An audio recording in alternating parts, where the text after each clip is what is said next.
Welcome to Chop of the Day number 3. Today's chop, it's a bit of an upper structure type chop. I heard the keyboard player at my Sunday church play it.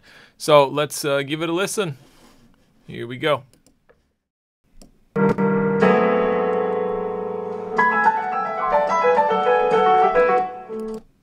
All right, nice and short.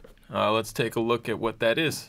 Okay, so let's break down this chop. So first thing that happens is we play a sustained chord. In this case, it's an altered chord. Something like that. Turn this volume up for me. Probably that kind of voicing.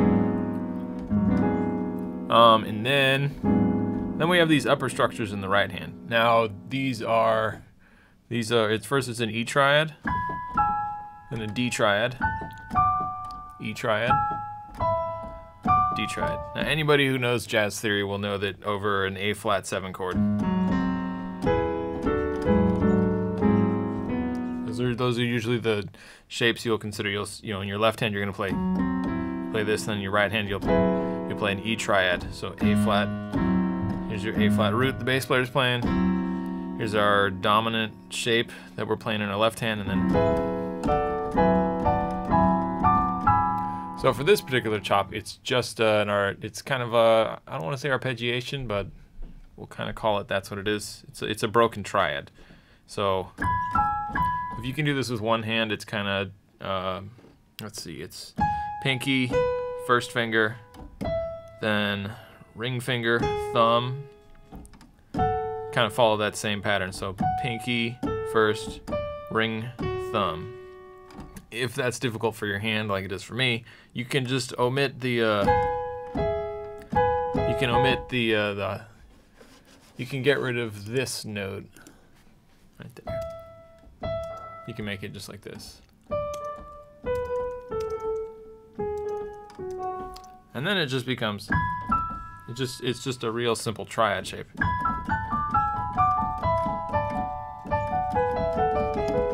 It doesn't sound as full, but it still, it still works until your hands get developed to where you can play that full shape.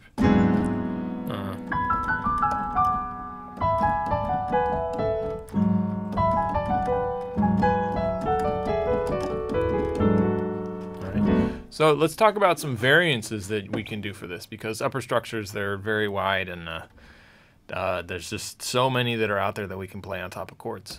So the first one is, in this case, I already explained that it's an E triad and a D triad being played over a G sharp 7, right? So what else can we do? Well, this particular shape outlines the chord G sharp 7, sharp 5, sharp. It outlines the G sharp 7 altered chord. Now, if we replace the E triad with a B minor and a D triad with an A minor, the sound that we instead get becomes G sharp 7, flat 9, flat 13, which is, it's still considered altered, but instead of it being this sound, instead of it being that sound, it becomes this sound. So that sounds like this.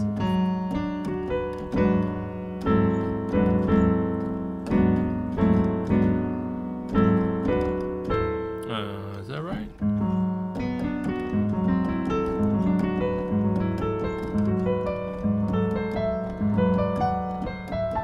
So you can follow the same. Oops.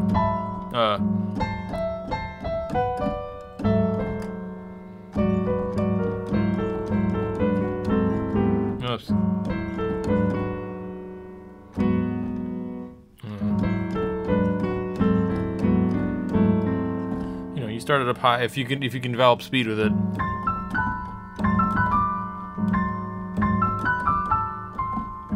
Play the chord.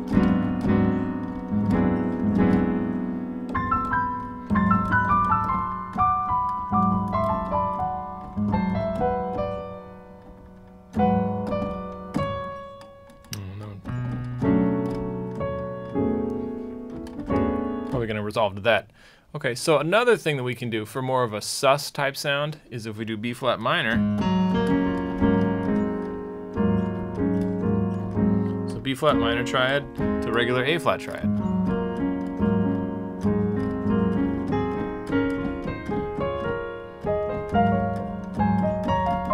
here I'm just doing broken triads, but I'm ascending. So.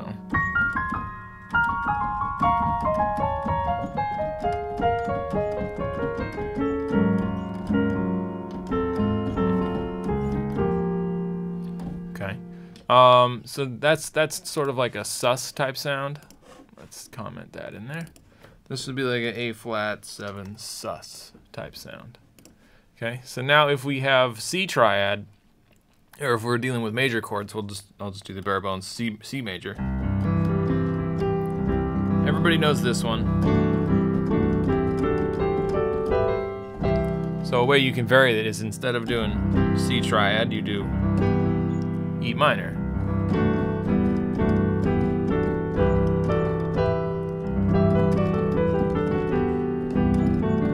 As opposed to,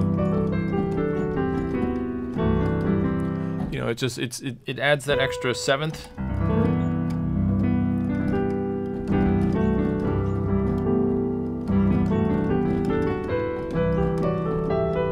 And it's kind of neat. Okay, so just a couple more. So for minor chords, you know, now we can do these two. So first, E flat to D minor.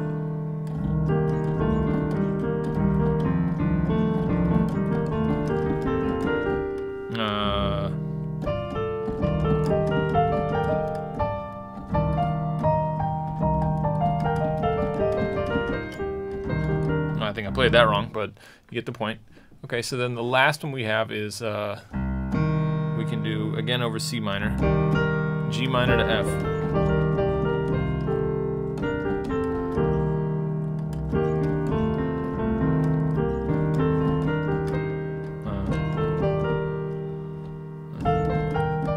So it's kind of nice, you can switch them up.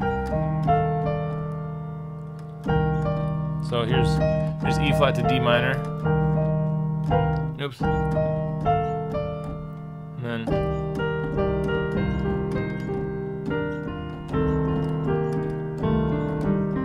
okay, so that's E flat, D minor, and then G minor F, and then that's just regular C minor to regular B flat, and then F, E flat. So those are some options you can do with this, and you can see how this gets applied. Again, they're just broken triads. If you know your upper structures for all your chords, then this becomes a very easy way to add some more color than just, you know, regular plain old, you know, just grabbing the shape. And just grabbing the regular shape like that. All right, so I hope you enjoyed that. Be sure to like, subscribe, and share. Thanks again for checking it out.